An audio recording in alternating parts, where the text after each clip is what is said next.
Naku, Sen Aimee, pag-isipan, patalsikin, kapatid o budol na naman ba? Matindi yung ano no, yung topic nitong yung pamagat. Ito sa bibigyan natin ng reaksyon. Ito po ay nagmula kay Malacanang Watch 2024 at ito po ang inyong lingkod na si BT na magbibigay ng reaksyon at komento dito sa video na ating matutunghayan ngayon. At wag na natin pagtagalin at sabay-sabay na natin panoorin ang laman ng video na hatid sa atin ni Malacanang Watch 2024 at bibigyan natin ng reaksyon ang balitang ito. Pasok! Aimee, ipako-contempt ang hindi mag-a-attend ng hearing. Ayun! Nako. Ayan, syempre itong boses na madidinig natin ngayon at bibigyan ng reaksyon ay nagmula kay Coach Oli. Ayan, syempre supportahan natin yan si Coach Oli, no? Mga katunay, bisitahin nyo yan, yung channel ni Coach Oli. Ayan, pagpatuloy natin. Tulfo sa pool. Kaya pag-usapan natin. Yun nga po sa napagdesisyonan. Alam na po ng mga cabinet members natin, ng mga cabinet officials natin, na sapat na po. Sa kanilang pananaw ay sapat na po ang kanilang mga nasabi, na ibigay na facts, mga data, sa naunang hearing sa ni Senator Aimee Marcos. At yun po, at sa tingin po namin ay sapat na po considering the fact na nagkaroon na rin po siya ng kanyang preliminary findings. Bakit ba marunong ka pa, Claire? Hindi Ayun. Sinasabi ni Ate Claire, ayan, na sapat na raw yung pagharap nung mga iniimbestigahan ni Senator Aimee at hindi na hindi na nila kailangan magpunta diyan dahil napaliwanag na nila lahat-lahat. Pero ano, 'di ba? Sinasabi nga din ni Senator Aimee, unang-una yung mga taong bayan is parang bitin pa dun sa nangyaring sagot. 'Di ba? At si Senator Aimee ay parang nabitin din, no? Siguro mas may kailangan pa siguro silang i-explain o ipaliwanag, 'di ba, diyan sa Senado. 'Di ba? Mas maganda na rin siguro yung ganun na kahit sabihin natin na nasagot na nila yung dapat nilang sagutin, mas maganda harapin na lang uli. Ganun naman 'di ba? Kasi nga sa mga vloggers, sa mga Duterte, 'di ba? Lagi silang pinapupunta, ika nga nasagot na pero pinababalik pa rin sila. 'Di ba? Para sa mga katanungan pa, malay mo, may mga dagdag pang katanungan. Mas maganda kasi kung talagang kung wala tayo talagang itinatago, kung talagang tama yung ginawa nyo, kung maayos naman talaga, ganito, ganyan, no? Hindi naman kayo matatakot o iiwas na humarap, 'di ba? Hindi naman kayo iiwas ng ganun. Kung lalong-lalo na kung wala kayong iniiwasan. Mas maganda na rin yung patunayan nyo sa mga sarili nyo na kung tama kayo, no? Kung sa sarili nyo, alam nyo, tama kami sa ginawa namin, tama kami sa naging desisyon namin, patunayan nyo uli. Mas maganda ilinaw nyo maigi.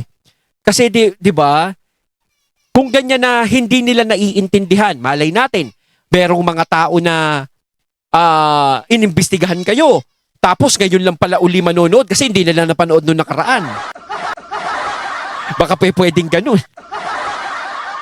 Mas maganda na lang harapin nyo na lang uli. Di ba ganun na lang Para hindi rin kayo nagkakaroon ng issue. Ayan, iniiwas ko pa kayo sa issue, ha? Di ba? Kasi hindi matatapos naman yung mga ganyan. Sasabihin, ay, kaya hindi humaharap tong mga to, merong itinatago. Ay, kaya hindi humaharap tong mga to, merong iniiwasan. Ay, kaya hindi humaharap tong mga to, mga natatak. Di ba? Ganun yung mga nagiging issue sa inyo. Di ba? Kaya mas maganda siguro is harapin na lang kung ano yung dapat harapin at sagutin kung ano yung itatanong. Di ba? Sapat kaya nga may hearing di ba? Nako. Ito yung mga tumatago sa pantalon ng presidente, ayaw umatin ng hearing. Ako kasi nasasabi ko yan, bakit nakakaasar? Bakit yung mga vlogger pinipilit yung umatin ng hearing? Even the president himself, PRRD, pinag-attend nyo ng hearing. The vice president, pinag-attend nyo ng hearing. Yun yung sinasabi ko. Di ba sila nga nagpapaulit-ulit sa hearing Punta sila ng punta pag pinapupunta, di ba? Kasi naman, kung alam naman nila sa sarili nila na meron talaga silang pinaglalaban, kung alam naman sa sarili nila na nasa tama sila, ba't ka matatakot? Di ba kahit nga minsan ang tao mali, humaharap pa rin Di ba? Wala kayong dapat ikatakot kasi makakaiwas din yan sa issue. Iwas issue din sa inyo yan. 'Di ba? Kung ano man ang ipapaliwanag nyo o sasabihin nyo dyan, sabihin nyo. Para mas maintindihan ng tao. Ipaintindi nyo sa mga tao kung ano talaga yung ginawa nyo noong mga panahon na yon, yung kay PRRD, 'di ba? Mas maganda pinapaliwanag nyo maigi kahit napaliwanag nyo na nung una. Dapat pag pinatawag, punta. Ayun, kung Oo. pwedeng hindi pumunta, edi sana hindi rin pumunta yung mga vloggers na pinapatawag. Patas lang tayo. Pag kayo pwedeng tumago sa pantalon ng kung sino man, yung vloggers pagka hindi umaten, contempt, ano kayo? Dahil mataas ang posisyon ninyo? Dahil marami kayong pera? Dahil malapit kayo kay presidente? Dahil sip-sip kayo sa kay presidente? Nyo? Hindi dapat talaga patas tong mga to. Yun yung mga lumalabas, 'di ba? Napapag-isipan kayo ng hindi maganda, ng negative. Gayon kung gusto nyong umiwas sa mga negative na iniisip sa inyo, kayo mismo yung gagawa ng paraan para maiwas kayo sa mga ganong klaseng issues. 'Di ba? Kasi parang ang nangyayari, kayo mismo yung gumagawa ng issue sa mga sarili ninyo. Tapos pag nakarinig kayo ng hindi maganda sa mga tao na nagkomento sa inyo ng hindi maganda, nagagalit kayo. 'Di ba? Kayo din naman mismo ang gumagawa niyan. Ngayon, sinasabi nga ni Coach Oli, kung pinapatawag, humarap. Kung hindi pinapatawag, huwag humarap. Ganun lang yan eh. 'Di ba? Kung talagang wala naman harapin nyo na lang para hindi kayo nagaganyan. O pinagtatanggol ko pa kayo kahit papaano, ha? Ay, 'di ba? Tayo balanse tayo dito. Hindi, di ba? Mas maganda na rin yung hinaharap nyo. No? Ay, may pa-contempt mo yung mga yan. Pag di nagsi-attend. Naging paliwanag ng mga dumalong cabinet members sa unang pagdinig ng Senado sa naging pag-aresto kay dating Pangulong Rodrigo Duterte. Ito ang posisyon ng Malacanang kaugnay ng isasagawang pangalawang Senate Committee hearing bukas na pinangungunahan mismo ng Ngayon ang maganda, tuloy pa rin ang hearing. Tuloy pa rin ang hearing. Tama yan, ituloy niya. Nang sa ganoon, pag tinuloy niya at hindi umaten, ipa-contempt. Pa-contempt mo. Pag hindi sila pumayag na i-contempt, magre-react kami mga vloggers. Ba't pag vloggers, sigaw kayo ng sigaw? Gayahin mo si Paduano. Gayahin mo si Abante. Sigaw ng sigaw. Kala mo ang lilinis. Naku, dyan lang ako maniniwala kay Aimee pagka pinakontempt niya yung mga yan. Aimee, pag hindi mo pinakontempt yan, wala pa rin tiwala ang taong bayan sa'yo. Okay ba? Di ba? Dapat hindi natin kay Aimee na parang ipakontempt. parang merong hamon na kay Senator Aimee sa ganyan. Na kapag hindi nagpunta, pero hindi nga sila nagpunta nun eh.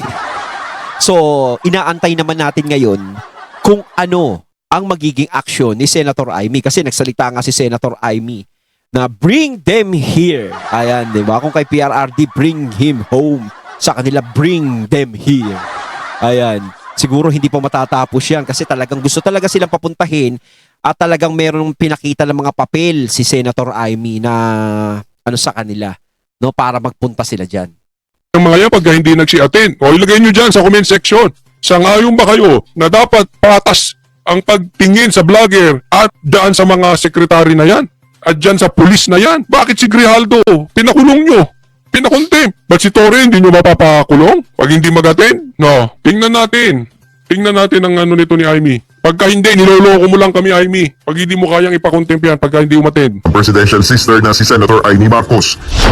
Ayon kay Palace Press Officer Jose Claire Castro, sapat na ang ibinigay na impormasyon. Hindi, lahat naman niya sasabihin ni Castro, pabor sa presidente. Hindi naman yan pabor sa taong bayan. Pabor lang yan kay Marcos. Doon po tayo sa pabor sa taong bayan. Ang loyalty ay nasa taong bayan. Ang loyalty ay nasa batas. Ang loyalty ay nasa konstitusyon. Hindi ang loyalty dahil sa isang tao na nagpapasahod sa kanya. ng mga opisyal ng ehekutibo upang makagawa o makapag-amyenda ng batas ang Senado ukol sa isyu ng naging pag-aresto sa dating Pangulo.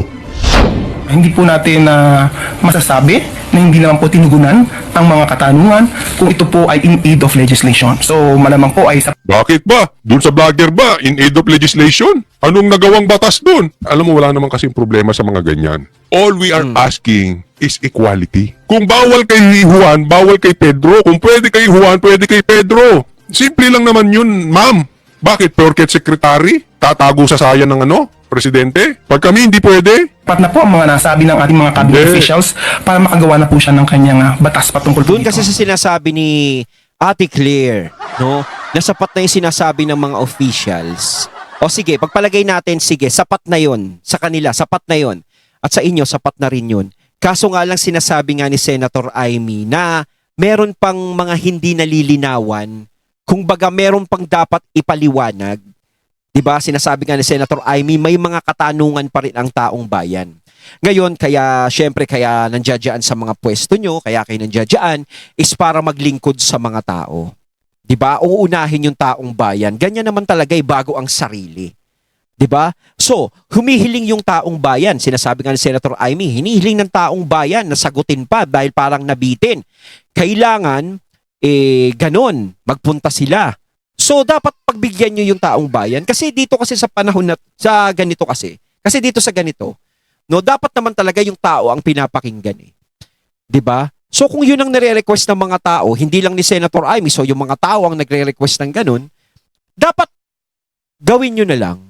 'Di ba? Mas maganda 'yon. Mas ano 'yun eh, mas parang magiging modelo pa kayo sa magandang pinuno. 'Di ba? Mas syempre, sige, para matapos na 'yung usapan na 'yan. Haharapin namin 'yan. Ngayon, kung sakasakaling nasagot nyo na lahat, sa pangalawang pagpunta nyo, nasagot nyo na lahat. Tanong, sagot, tanong. O pag hindi pa rin naintindihan, ano na 'yon? Iba na 'yon. 'Di ba? Pero mas maganda talaga is hinaharap. 'Di ba? Kung ayaw niyong may masasabi sa inyong negatibo, 'di ba? Sinasabi ko nga, kung ayaw niyong makakarinig ng mga negative na salita sa iba't ibang tao, 'di ba? Gawin niyo na lang. Hindi ko kayo inuutusan ha. Kasi syempre, kayo, 'di ba? Alam ko naaapektuhan kayo sa mga sinasabi sa inyo. Diba na ganyan naman yan, kaya hindi nagpupunta yan, ganyan.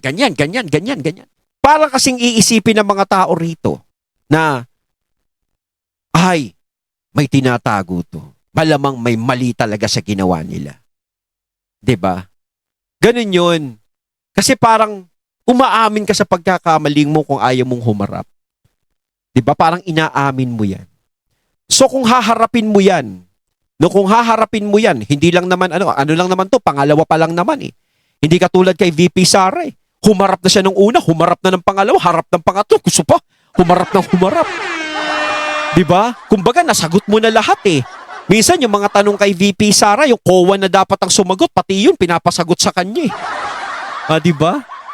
Kaya dapat talaga kung wala tayong tinatago, harapin na lang. Kasi para kung gusto nyo wala kayong madinig na hindi maganda sa taong bayan, anuhin nyo na lang.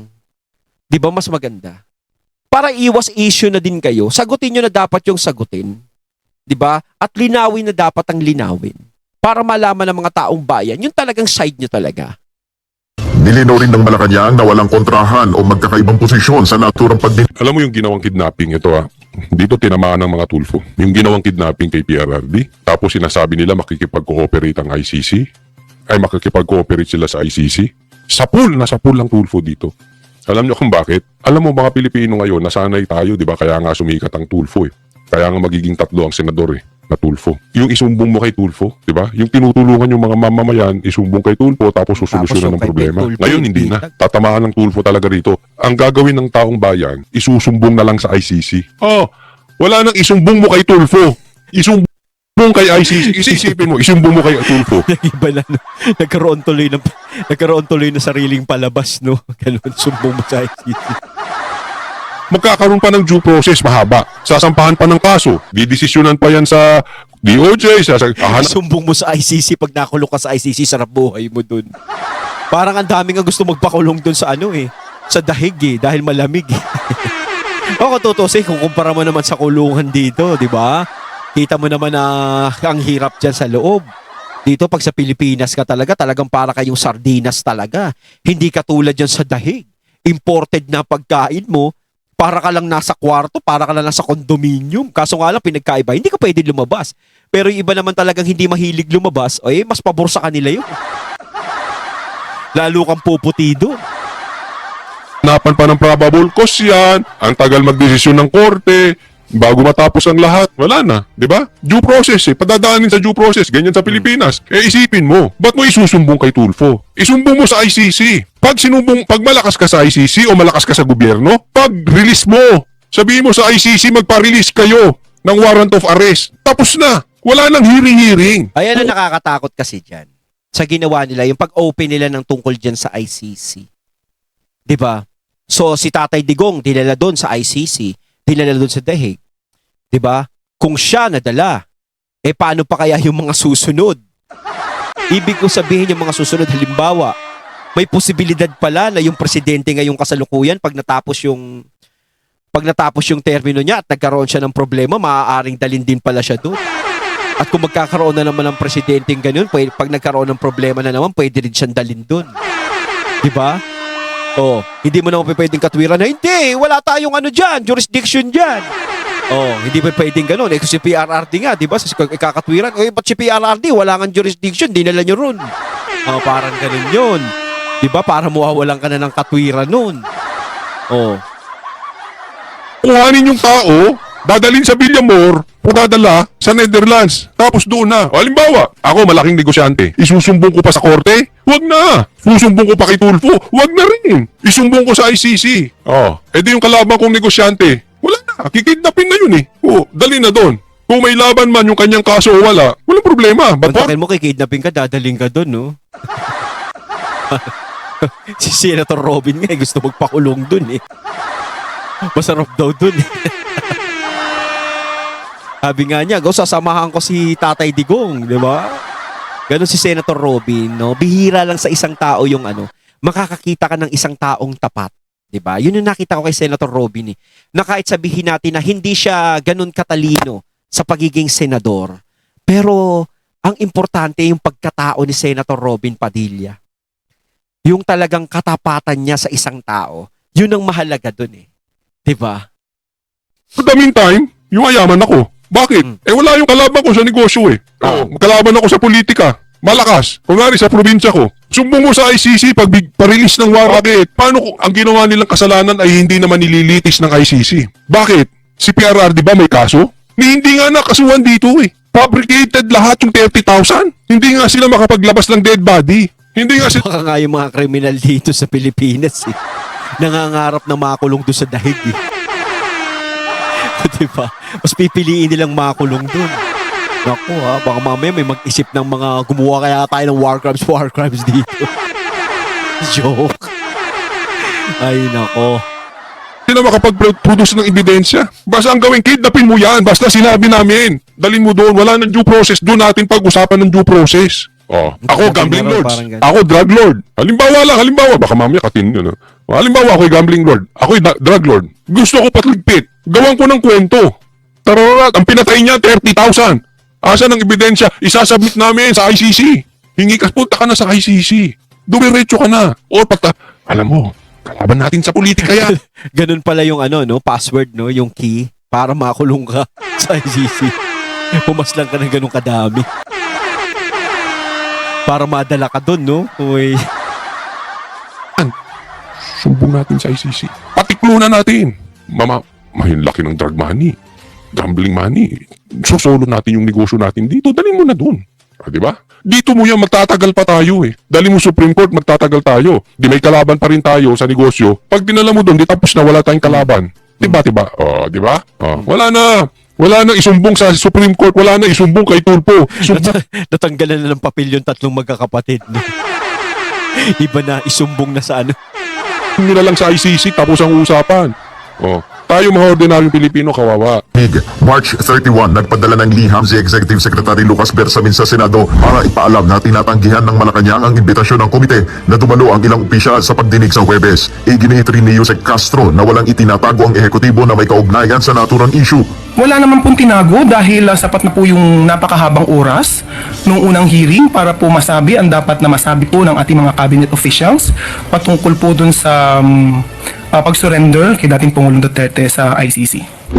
Para sa political analyst na si Professor Dennis Coronacion, dapat tutukan na lamang ni Senator Marcos ang issue ng legalidad ng pag-aresto sa dating Pangulo. Siyempre, actually, ang dapat focal point ng kanyang investigasyon ay puro legal. Yung international law at saka ilan sa mga batas natin patungkol sa pag-aresto. Hindi, tama naman yung legal tsaka yung pag-aresto. Yun nga ang dinidiscuss ni Jaime, di ba? Okay, but anyway, marami magiging opinion patungkol dito eh. No, ang sa atin lang, lahat ng ginagawa ni Jaime ay mawawalang kabuluhan hindi pa rin siya paniniwala. Alam naman natin kaya niya ito ginagawa kasi kumukuha siya ng amor sa taong bayan. Tanggapin na natin. Yan talaga yun. Pero mawawalan ng kabuluhan itong ginagawa ni Amy kung hindi niya ipakokontempt yung mga yan. Kung hindi niya ipakokontempt Yun yung ang, mga hindi atin. yun o ang hindi nagiging katanungan kay Senator Amy kung kaya niya bang ipakontempt yung mga yan. Diba? Lalong-lalo na, alam niya naman na syempre mga tao ng kapatid niya yan. Diba? Kumbaga, kung pag ginawa ni Senator Amy yan, parang talagang she declared war. Parang gano'n. Diba? Tinepre, diba? Parang banggaan na talaga yan. Doon na makikita talaga na, si Senator Amy ay wala na talagang kumalas na parang ganun. Doon talaga lalabas yan. Pero sinasabi nga ng iba, hanggat hindi nila nakikita yung ganun na is parang hindi pa rin sila nakukontento dun sa ginagawa ni Senator Amy. Hindi naman natin masisisi yung mga taong nag-iisip kay Senator Amy ng ganun. sisimulan. Sabi nga ni, kung hindi niya papa-impeach si BBM. Na may ginagawa ng international court o international body. So talking about jurisdictions, yung propriety ng arrest, legality ng arrest, kapag may request ng international body. Ayon kay Coronasyon, mahalagang maripaso o mapag-aralang mabuti ang pag-amyenda sa mga umiiral na batas. Hindi dapat i-update natin yung mga batas natin patungkol sa mga ganyan. It doesn't just apply to a former president or to any political leader. Hindi pwede rin naman, patingin ko pwede rin naman ma-arrest ang isang individual Ako, ayan, katulad niya, no, sinasabi ko, pwede naman maaaring na private individual na maaaring mag-commit ng isang pagkakasala at nagpinagbabawal ng international law. yan, no, pwede mag-commit ang isang pagkakasala individual at ng ipinagbabawal ng international law. Ang problema kasi dito, kung gagawa pa tayo ng batas, magtatagal. For the meantime, andun si Tatay Digong. At marami pang aarestuhin pulis. 5 pa daw yun, kasama dyan si Senator Bato. Diba? So pag aabuin natin, amendahan pa ang batas, sa tingin ko mali kayo dun, sir. So Kasi ibig sabihin, masusundan pa yan. Hindi pa natatapos kay PRRD yan at may mga susunod pang iba. Aba. Talagang puspusan. tatagal na. Dapat dito magdesisyon ng korte na hindi po pwede na kahit na may warrant of arrest ang ICC or ang Interpol na wala naman talagang red notice. Okay, but for discussion purposes, kunwari may red notice at mayroon talagang sinabi na paaresto si PRRD, kailangan dadaan muna sa proseso. Dadaan muna sa korte natin. Oo. Kasi kung aalisin na natin yan, ang tao ngayon, lalo na yung mga maliliit, kakawawain nung mga malalaki. Yun talaga yung naging pagkukulang. 'Di ba? Kahit sabihin nilang tama yung ginawa nila sa sarili nila, tama yung ginawa namin eh. Kaso nga lang sa mata ng tao, yun naman dapat ang ginawa. Dapat yun ang ginawa, sinasabi nga nila ganun. Sana kung alam yung tama yung ginawa nyo, pinakinggan nyo pa rin kung ano yung tama sa mga tao. 'Di ba? Kasi unang-una dapat yung image nyo iniingatan nyo dyan eh. Ano ba kahihinat na nito kapag si PRRD dinala kaagad natin sa ICC? 'Di ba? Hindi kaya mas maganda idaan natin muna dito. 'Di ba sa Pilipinas, dito siya dito siya litisin, ganyan-ganyan, dito siya may mga kaso sa kanya. 'Di ba? Bahala na yung korte dito sa atin kung ano magiging desisyon kay PRRD. Ngayon, kung kukunin siya ng ICC dito, kusa siyang kukunin talaga. Tapos ibibigay na ba siya ng korte dito? 'Di ba? At least labas na kayo sa usapan. 'Di ba? Sana dinala nyo na lang kasi yun talaga yung naging issue sa inyo eh. 'Di ba? Yung hindi siya na daan dito sa proseso sa Pilipinas, yun talaga yung paulit-ulit na ibinabato sa inyo. Kumbaga siguro yun yung hindi nila maintindihan sa mga isinasagot nyo. 'Di ba? Kung dinala nyo ba dito sa proseso yan, di sana walang problema. Kayo naman kasi gumawa pa kayo ng ganyang hakbang na kayo tuloy nagkakaproblema. 'Di ba? Dahil diretso na yan sa ICC, tapos na. It's the same scenario. Tingnan nyo itong mabuti. Kaya yung mga tao ngayon, ayaw na umattend ng hearing din ng mga vloggers. Alam mo bakit? Kasi parang ang kalaban mo dong abogado ay yung mga congressman. At sino ang judge? Yung mga congressman din. At sino ang papakulong sa'yo? Yung mga congressman. Sino din yung pulis? Yung mga congressman. Diba? Unlike sa korte, pwede ka magsalita. Pwede ka mag-present ng ebidensya. Pwede mong tanungin yung kalaban mo. Pwede diba? mong i-depensa yung sarili mo. Kasi minsan kasi sa ganyan, sa investigasyon sa, diba sa kamera, sa ganun. Minsan man napapanood ko, hindi ka makapagsalita pag tinatanong ka eh. Pag sasagot ka hindi Parang hindi ka nabibigyan ng pagkakataong magsalita. Eh, di ba? Siyempre siya, nababara ka. Pag nagsalita ka naman, pakikinggan nila, tapos magagalit sa'yo. Para to hindi mo alam kung saan mo ilulugar yung sarili mo pagdating mo to. Pwede mong i-counter. Pero masyado Ikaw sila ba? mainit ang Paatinin ulo. ka. Vlogger ka. Buti pa nga to sila nakakapagtanong Ito mga sekretary. Pero yung mga vlogger, pwede ba namin tanungin si Paduano? Ba't ba sigaw ka ng sigaw? Di ba? Walang hustisya. Tulad na, inimbestigahan ka. Abay, inimbestigahan ka, sigaw na sigaw sa'yo. Siyempre, kahit pa paano, nakakatulilik yung ganun. Matataranta yung isip mo ganun. Dapat hindi naman. Kung inimbestigahan ka naman, katulad ng pag-iimbestigahan ni Senator Amy, di ba? Napakahinahon.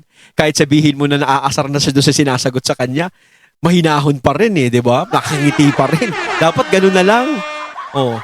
Sa dun Hindi na dumadaan sa due process. Kaya yung hearing doon sa Kamara, same thing parang gagawin sa ICC. Wala nang hearing Basta kukuhanin muna doon na lang. Yun po ang dapat desisyonan ng korte na dapat ipagbawal yun.